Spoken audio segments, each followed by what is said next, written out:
ensemble à des solutions durables en matière de sécurité alimentaire. La sécurité alimentaire, c'est un enjeu fondamental qui nous concerne tous. Chaque action, chaque initiative, aussi petite soit-elle, contribue à améliorer la qualité de vie de nos communautés. C'est en travaillant main dans la main que nous pourrons créer un impact significatif et durable. Un grand merci à chacun d'entre vous pour votre présence, votre engagement et votre volonté de faire avancer cette cause essentielle. Ensemble, nous avons le pouvoir de faire une réelle différence.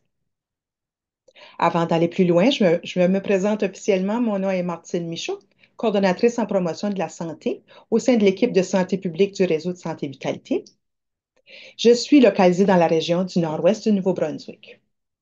Pour la présentation aujourd'hui, je suis accompagnée par Mme Marie-Ève Brideau, diététiste en santé publique au sud-est de la province, Mme Josée Deschênes-Bélanger, conseillère en développement communautaire pour la santé publique et également coordonnatrice régionale de la résilience au nord-ouest du Nouveau-Brunswick. Et finalement, Mme Véronique Ferguson, diététiste en santé publique au nord-est du Nouveau-Brunswick.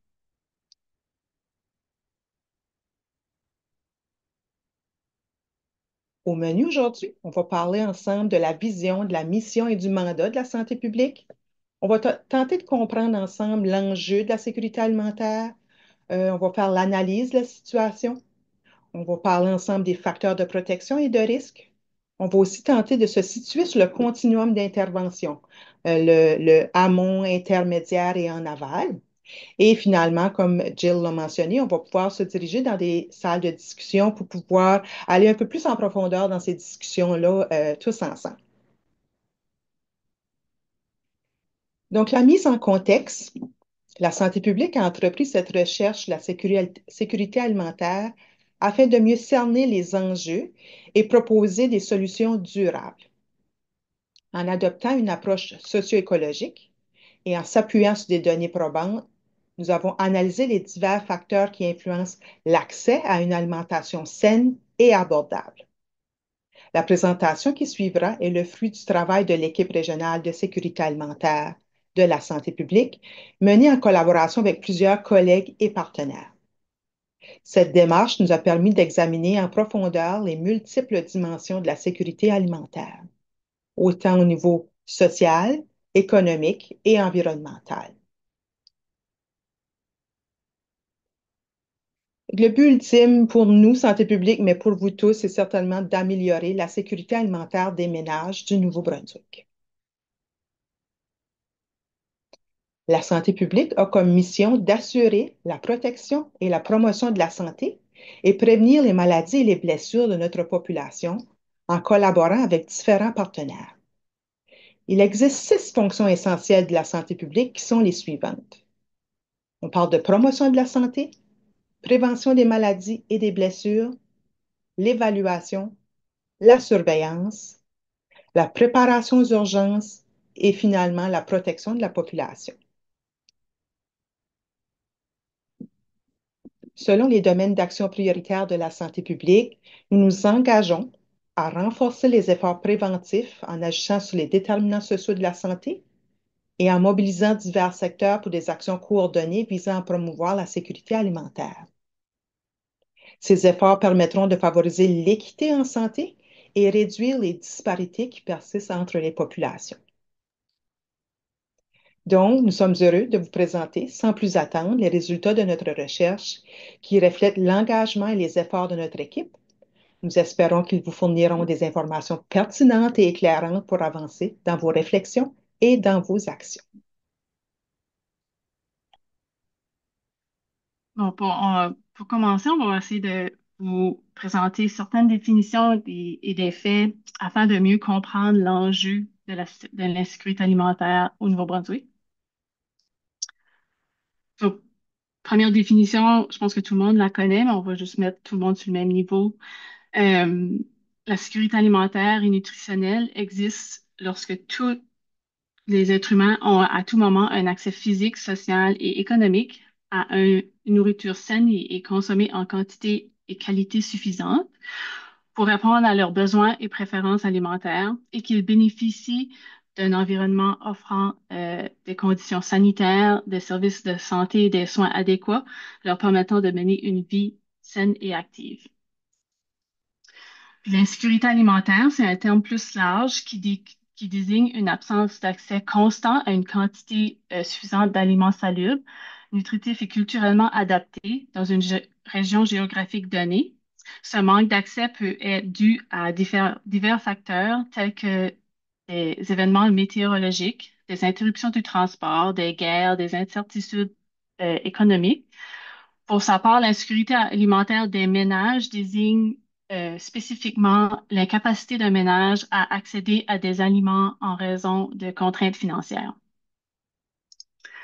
Et comme la majorité d'entre vous le savent probablement, la cause profonde de l'insécurité alimentaire, c'est la pauvreté ou autrement dit, les contraintes financières, comme je l'ai mentionné juste tantôt. Fait que pour les principaux, il y a certains des effets de l'insécurité alimentaire sur la santé. Principalement, on a ressorti 6 différentes catégories. Donc, le retard de développement, les enfants sont plus susceptibles de connaître des retards de croissance physique et de développement incluant le développement cognitif, moteur et émotionnel. Les enfants plus âgés présentent un risque plus élevé de dénutrition qui peut être expliqué par le fait qu'il manque des repas pour s'assurer que les enfants plus jeunes ont de la nourriture et aussi que les enfants de plus de 5 ans se trouvent dans un stade de croissance critique et sont donc plus exposés au risque de retard de croissance et d'insuffisance pondérale. Les effets de l'insécurité alimentaire sur la santé mentale, le fait de vivre dans un ménage en situation d'insécurité alimentaire peut augmenter le stress et peut limiter la possibilité de vivre une vie saine. L'incertitude, oups, désolée, j'ai, euh, je reprends. L'incertitude autour de la nourriture et des repas peut avoir des effets psychologiques négatifs. L'association entre l'insécurité alimentaire et la santé mentale des adolescents est particulièrement forte. Cette relation pourrait être influencée par le stress chronique. Aussi, l'insécurité alimentaire est associée à des épisodes dépressifs majeurs, à des pensées dépressives, à des troubles anxieux, à des troubles de l'humeur, au stress ainsi qu'à des pensées et des comportements suicidaires.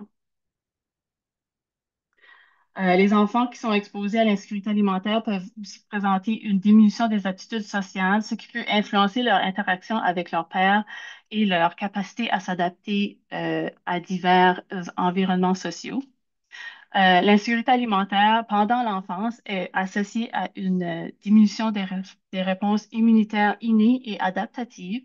Cela peut accroître la vulnérabilité aux infections et augmenter le risque d'hospitalisation. Des études montrent aussi que l'insécurité alimentaire dans l'enfance et l'adolescence est liée à un risque accru de maladies chroniques à l'âge adulte, par exemple le diabète de type 2 et les maladies cardiovasculaires.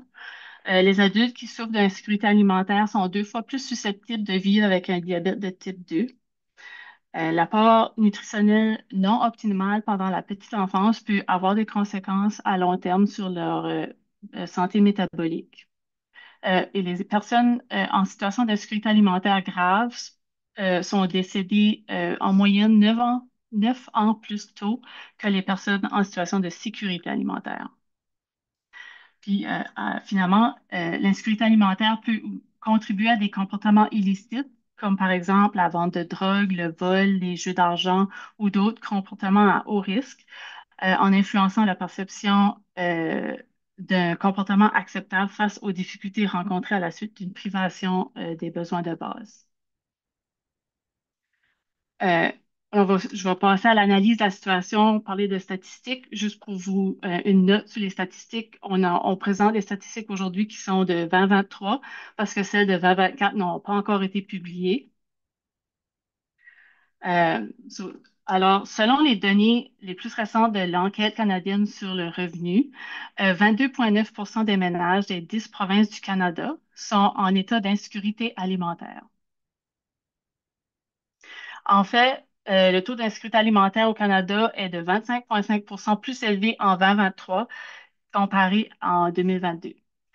Ceci équivaut à 8,7 millions de Canadiens, y compris 2,1 millions d'enfants en bas de 18 ans, vivant dans des ménages avec un certain degré d'insécurité alimentaire, dont environ trois quarts de ces enfants qui vivent dans de l'insécurité alimentaire grave à modérée.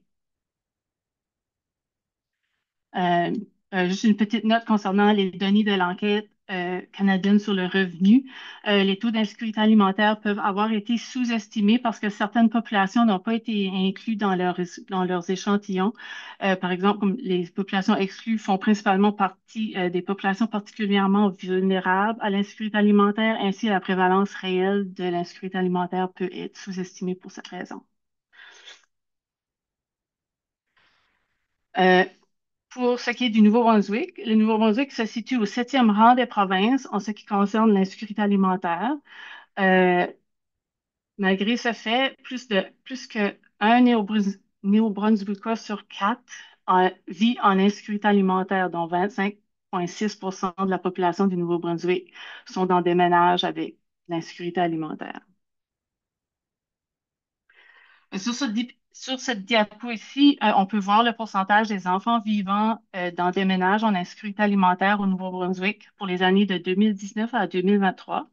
On peut voir que le taux d'enfants de moins de 18 ans vivant dans des ménages en situation d'insécurité alimentaire au Nouveau-Brunswick est passé de 29,4% en 2022 à 34,2% en 2023.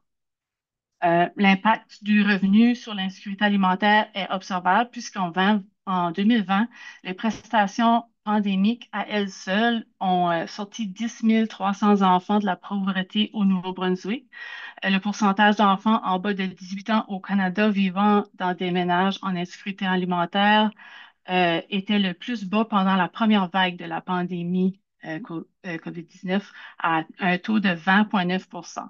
Depuis ce temps, les prestations pandémiques ont cessé et nous avons observé une inflation importante du coût de la vie et le taux d'insécurité alimentaire chez les jeunes en bas de 18 ans a augmenté à 28,4% au Canada. Et qu'on continue maintenant avec les catégories de la sécurité alimentaire ou encore les degrés de sévérité au niveau de la sécurité alimentaire ou de l'insécurité alimentaire. C'est ça, il en existe quatre. Fait que la première, sécurité alimentaire, c'est là qu'on voit qu'il y a vraiment aucun problème d'accès aux aliments liés aux revenus. Ensuite, l'insécurité alimentaire marginale. Elle, c'est vraiment de crainte de manquer d'aliments ou encore de devoir se restreindre par rapport à ses choix alimentaires, justement en raison d'un manque de revenus. Ensuite, l'insécurité alimentaire modérée, c'est là qu'on va voir où il y a une diminution de la qualité et ou de la quantité des aliments afin de les faire durer plus longtemps, encore là, en raison d'un manque de ressources financières. Puis finalement, l'insécurité alimentaire grave, elle, ça va être vraiment la réduction de l'apport alimentaire ou encore l'obligation de sauter des repas en raison d'un manque insuffisant de ressources financières.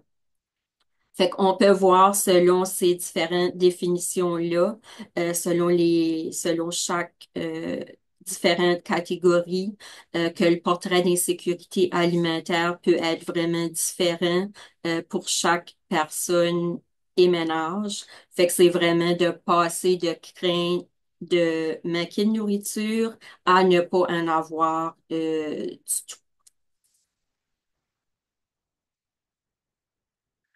Maintenant, au niveau de ce graphique ici, c'est le pourcentage de personnes vivant dans des ménages en insécurité alimentaire. On voit les chiffres comparativement aux 10 provinces du Canada, comparativement au Nouveau-Brunswick, selon vraiment le degré de sévérité. Fait qu'on peut voir au niveau de tous les degrés de sévérité d'insécurité alimentaire que le Nouveau-Brunswick dépasse la moyenne canadienne au niveau des 10 provinces, c'est ça, du Canada. Puis comme qu'on a mentionné tantôt, au Nouveau-Brunswick, on parle de un ménage sur quatre qui vit vraiment de l'insécurité alimentaire. Fait que ceci équivaut à 201 000 citoyens qui vivraient dans des ménages qui souffrent d'insécurité alimentaire, que ce soit au niveau marginal, modéré ou grave. Fait que ce soit de la crainte justement de manquer de nourriture ou encore l'obligation de devoir sauter des repas.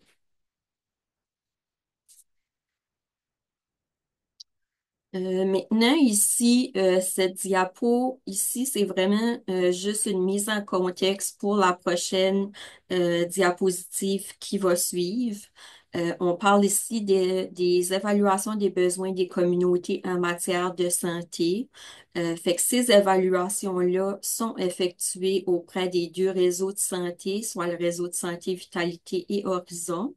Ça permet d'identifier les besoins de santé des communautés euh, qui, euh, que chacun des réseaux dessert. Fait que c'est un processus vraiment qui vise à cerner les atouts, les forces, les besoins des communautés. Puis ceci permet d'établir des priorités en matière de santé et de mieux-être afin d'améliorer l'état de santé de la population. Fait que c'est un processus qui favorise vraiment l'engagement communautaire, puis ça permet la collecte d'infos sur la santé et le mieux-être. Cette approche ici au niveau des évaluations des besoins des communautés en matière de santé, ça utilise vraiment une approche qui est centrée sur la santé de la population. Fait que ça vise à améliorer vraiment toute la santé de la population entière, puis à réduire les inégalités en matière de santé parmi les différents groupes de la population en se penchant sur un large éventail de facteurs et de conditions qui ont une grande influence sur notre santé. Fait qu'à la suite de ces évaluations-là, un rapport est produit avec les perceptions, les recommandations et aussi les besoins qui sont perçus des membres de la communauté. Fait que c'est ce qui nous apporte aux principales préoccupations de la communauté. Fait que c'est vraiment par rapport aux enjeux liés à l'insécurité alimentaire. Fait que les principales conclusions qui ont découlé des dernières 6 années au niveau des évaluations des besoins des communautés en matière de santé, c'est ça qui ont été effectués au cours des 6 dernières années dans les zones spécifiquement de vitalité. Euh, il a été ressorti par toutes les communautés que la pauvreté était vraiment perçue comme une barrière importante à la sécurité alimentaire. Aussi au niveau de la précarité socio-économique, surtout des populations vulnérables. On voit que ça a vraiment beaucoup, même sévèrement, été aggravé avec l'arrivée de la COVID et aussi avec l'inflation. Ensuite, en ce qui concerne le manque d'accès aux services essentiels, on parle ici plus spécifique au niveau logement et transport. Ça a été perçu comme un enjeu vraiment associé à l'insécurité alimentaire. En ce qui concerne l'isolement social, principalement dans les régions rurales, encore là, ça a été perçu comme étant une barrière importante chez les populations vulnérables. Un faible niveau d'éducation et un manque de connaissances chez certaines populations vulnérables sont également ressortis comme des enjeux influents à l'égard de la problématique de l'insécurité alimentaire. Puis, évidemment, au niveau des personnes âgées et les nouveaux arrivants, ça a aussi ressorti comme un groupe particulièrement vulnérable. Maintenant, si je passe à la section facteurs de protection et de risque,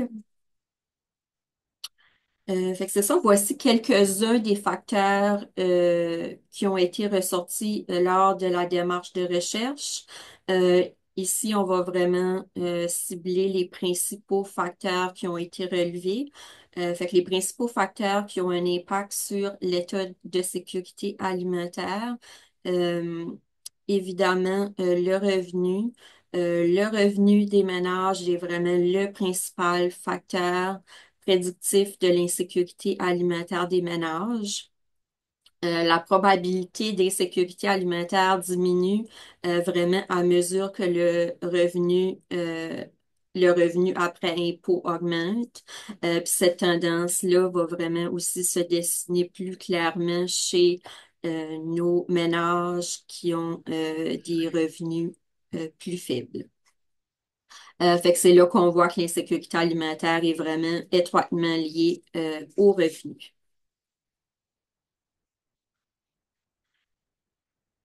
Fait que comme de plus en plus de travailleurs peinent à gagner suffisamment, les communautés canadiennes calculent qu'est-ce qu'on appelle le revenu de subsistance. Puis ce revenu-là va vraiment varier selon les régions. Fait que quand on parle de revenu de subsistance, c'est un taux horaire qui serait nécessaire pour couvrir les dépenses après l'ajout des transferts gouvernementaux et aussi la déduction des taxes gouvernementales.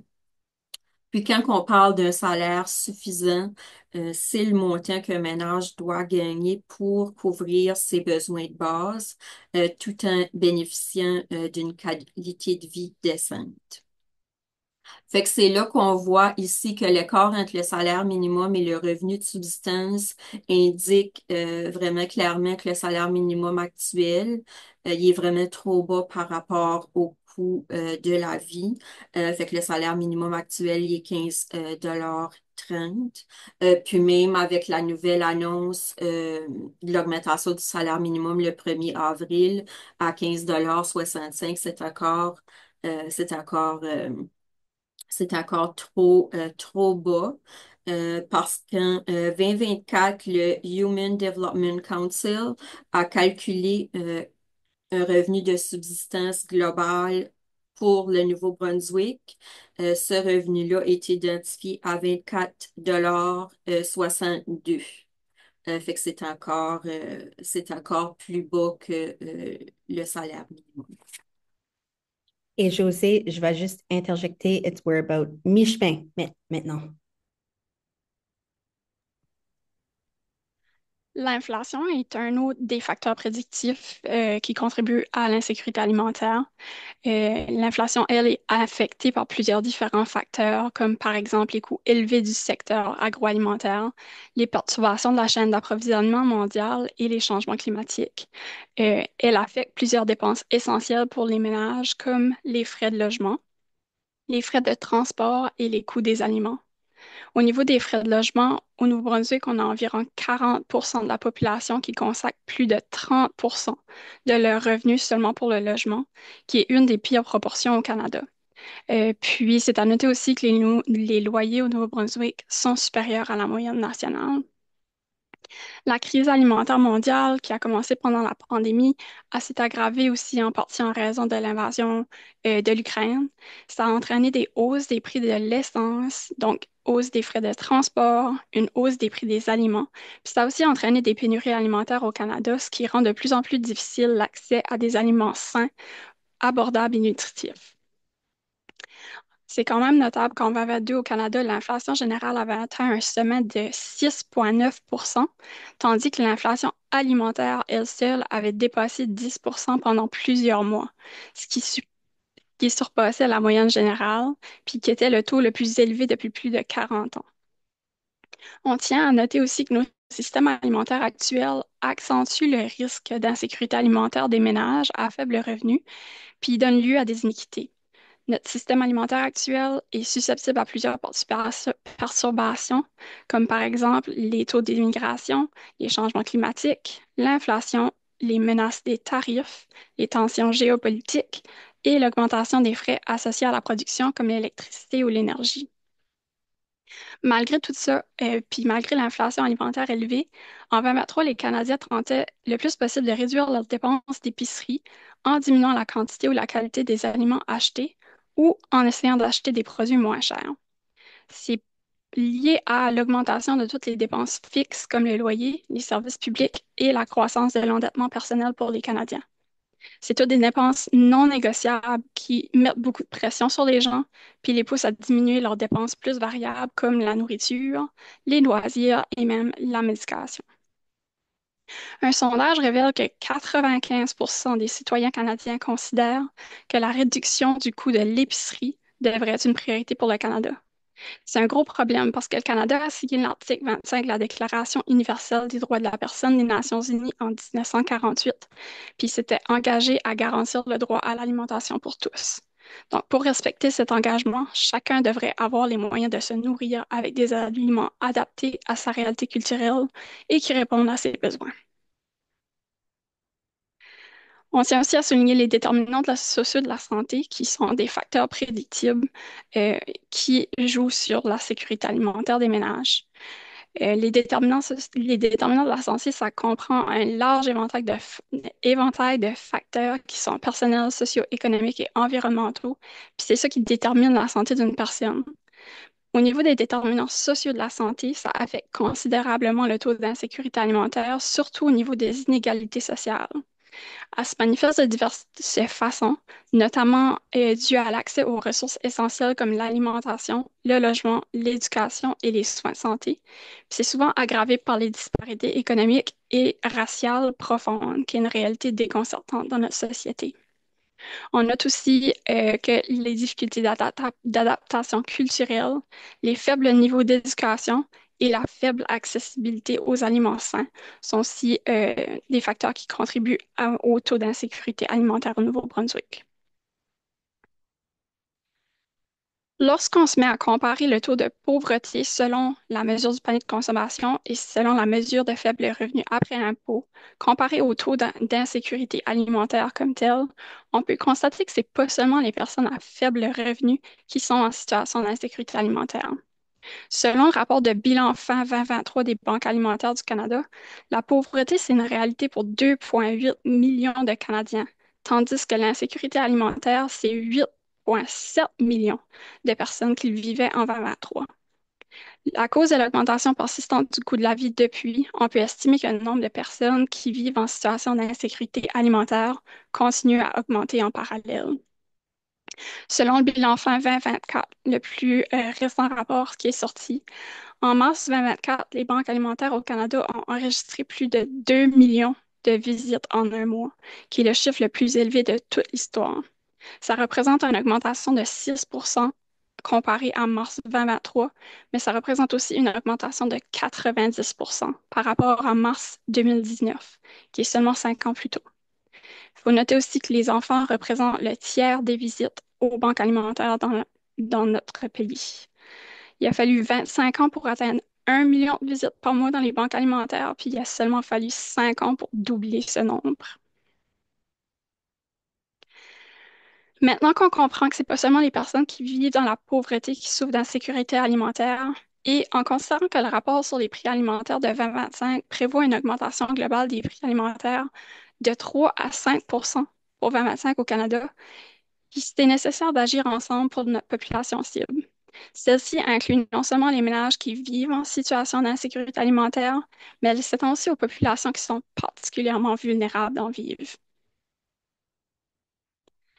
Donc, à la suite de l'analyse des facteurs de protection et des facteurs de risque dont on vient de parler, comme le revenu, l'inflation, les inéquités sociales et les autres qu'on a pas détaillés aujourd'hui dans la présentation, on a identifié plusieurs populations vulnérables.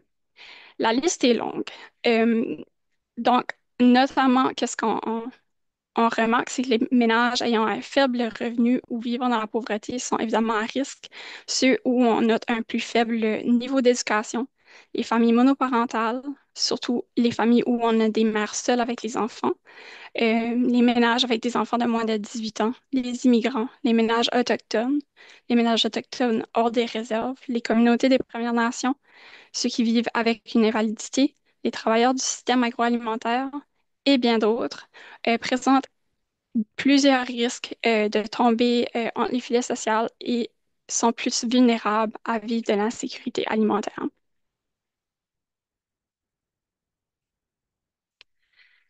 Donc, maintenant qu'on comprend mieux l'étendue de la problématique au Nouveau-Brunswick et les facteurs qui y contribuent, c'est le temps d'agir ensemble.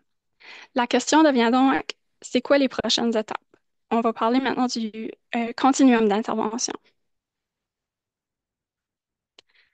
Donc, au Nouveau-Brunswick, on a la chance d'avoir plusieurs regroupements, organismes, ministères et services qui ont la sécurité alimentaire comme mandat. Il y a beaucoup de différents projets et d'initiatives en cours aux quatre coins de la province qui sont à différentes places sur le continuum. Quand je parle d'un continuum, je parle d'un ensemble d'éléments et d'interventions qui progressent ensemble de façon fluide, de façon similaire à une rivière. Pour avoir un vrai impact sur la problématique qu'est la sécurité alimentaire, c'est important d'intervenir à tous les niveaux. Mais il faut d'abord comprendre à quel niveau nos interventions se situent pour être capable de mieux collaborer ensemble et faire avancer la sécurité alimentaire au Nouveau-Brunswick. Donc, je vais aller plus en détail pour parler des différents niveaux qui sont l'amont ou upstream, l'intermédiaire qui serait midstream et l'aval qui est downstream en utilisant l'analogie de la rivière. Donc, on va commencer par l'aval ou downstream, le bas de la rivière dans le continuum d'intervention. À ce niveau ici, on traite les symptômes du problème. Les interventions en aval ciblent les personnes dont la santé est déjà affectée. Dans l'analogie de la rivière, c'est là où on se rend compte qu'il y a quelqu'un qui a vraiment besoin d'aide, et c'est urgent. Par exemple, si on regarde dans la rivière, on se rend compte qu'il y a quelqu'un qui est en train de se noyer. Donc, c'est urgent de sortir de l'eau et de commencer les premiers soins immédiatement. Une fois qu'on a fini de sauver la personne, on se lève la tête puis on remarque qu'il y a une autre personne dans la rivière qui est en train de se noyer. Fait qu'il faut absolument agir de façon urgente pour sauver cette personne-là. Il y a plusieurs personnes qui se noient puis il faut faire notre possible pour les sauver le plus rapidement possible. Ce qu'on fait le parallèle avec l'insécurité alimentaire, ici on parle de la faim, le manque de nourriture ou même la malnutrition. Les gens manquent de nourriture pour répondre à leurs besoins, puis ça affecte leur santé. Donc, il faut trouver des solutions pour les soulager. Les services des banques alimentaires ou les programmes ciblés de petits déjeuners, les soupes populaires, c'est des exemples d'interventions qui sont en aval à ce niveau ici. C'est eux qui sont directement sur le terrain puis qui cherchent des solutions pour aider les personnes qui souffrent de l'insécurité alimentaire.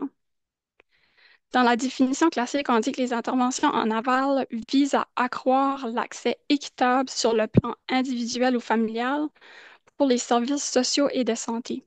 Les changements surviennent habituellement à l'échelle du service ou de l'accès au service, puis ils concernent la transformation des effets produits par les causes. Les interventions à ce niveau ici sont absolument nécessaires pour répondre aux besoins urgents de la population qui vit les conséquences de l'insécurité alimentaire. Ensuite, on a l'intermédiaire, le midstream ou le milieu de la rivière. À ce niveau ici, on va traiter la cause des symptômes. Les interventions à ce niveau ici visent à réduire les vulnérabilités d'un groupe ou réduire ou atténuer les inéquités existantes pour cette population. Dans l'analogie de la rivière, c'est là où on commence à se demander pourquoi il y a autant de monde qui se noie dans la rivière. On va remonter un petit peu plus haut, puis on se rend compte qu'il y a un endroit dans la rivière où il y a comme un gros courant qui tire les gens vraiment au fond de la rivière.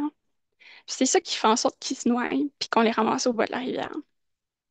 On décide alors de mettre des secouristes sur le bord de la rivière pour leur lancer des bouées de sauvetage puis les sortir avant qu'ils se font tirer par le courant. On traite la cause ici avant que le problème, qui est la faim ou la malnutrition, ne surgisse. Donc, si on revient dans le contexte de l'insécurité alimentaire, on facilite l'accès aux aliments. Les gens risquent de ne pas avoir assez d'aliments pour subvenir à leurs besoins, donc on veut leur faciliter l'accès avant que la situation ne devienne urgente. Les services de livraison d'aliments à domicile, les programmes de petits déjeuners universels ouverts à tous, les jardins communautaires, les programmes de littératie alimentaire, les cours de cuisine, les cartes cadeaux, les programmes de rabais, tout ça, c'est tous des exemples d'interventions qui seraient au niveau intermédiaire. Je tiens à dire aussi que les banques alimentaires, des fois, peuvent se situer aussi à ce niveau ici ou en quelque part en l'intermédiaire puis l'aval. Dans ma définition classique, on nous dit les interventions à l'intermédiaire visent à diminuer l'exposition au danger en améliorant les principales conditions de vie au travail ou à réduire le risque en faisant la promotion d'un comportement sain. Les changements surviennent habituellement à l'échelle micropolitique, donc au niveau régional, local, communautaire ou organisationnel. Puis on cherche à transformer les causes. Les interventions à ce niveau ici sont absolument nécessaires pour prévenir les conséquences graves dues au manque d'accès aux aliments. Puis finalement, on parle de l'amont, qui serait le upstream ou le haut de la rivière sur le continuum. À ce niveau ici, on traite la cause des causes. Les interventions en amont ciblent les déterminants sociaux et structurels de la santé dans l'objectif d'empêcher que les problèmes de santé ne surviennent. Dans l'analogie de la rivière, c'est là où on commence à se demander, ben voyons pourquoi il y a autant de monde dans la rivière. Euh, on va commencer à remonter pour aller voir, ben voyons, où est-ce que le monde tombe? Puis dans le fond, c'est que les gens essaient de traverser la rivière. Euh, puis en sautant pour rester traversés, ils tombent dans la rivière. C'est pour ça qu'ils se ramassent dans le milieu, puis qu'ils tombent dans le courant, puis qu'ils finissent par se noyer. Donc, à ce moment-là, on va commencer à bâtir un pont en haut de la rivière pour que les gens n'aient pas besoin de sauter par-dessus. Quand on bâtit un pont, les gens, c'est beaucoup plus facile de traverser. Ils ne tombent pas dans la rivière, puis encore moins de personnes qui se noient. Donc, on adresse la cause des causes.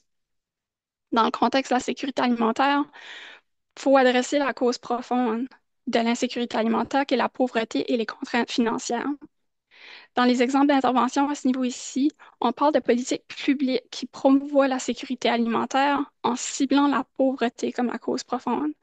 On parle de bâtir des filets de sécurité sociale solides, des politiques économiques réfléchies, puis des environnements favorables qui adressent les inéquités sociales dans la société.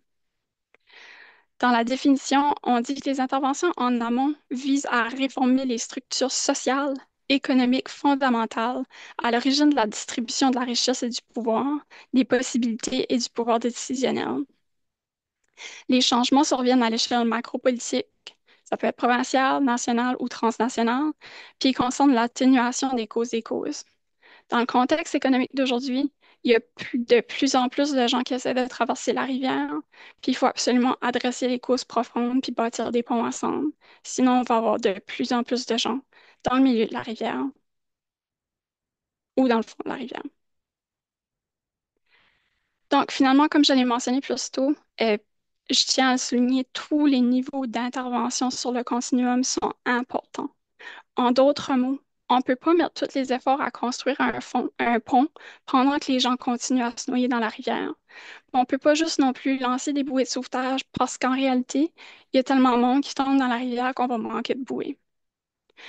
Pendant longtemps, les actions qu'on préconisait, c'était les programmes de littératie alimentaire ou littératie financière, les programmes d'alimentation scolaire ou les jardins communautaires.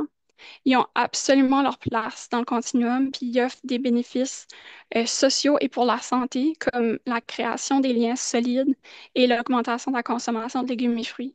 Toutefois, la recherche indique que l'impact est limité parce qu'ils ont des solutions à court terme. Aussi, ça peut être stigmatisant, puis ça ne parvient pas à long terme à réduire les taux d'insécurité alimentaire. Je leur ai dit, c'est situé en aval puis en intermédiaire, mais ils sont absolument nécessaires pour répondre aux besoins urgents de nos communautés. Ce qu'il faut faire toutefois, c'est commencer à bâtir des ponts.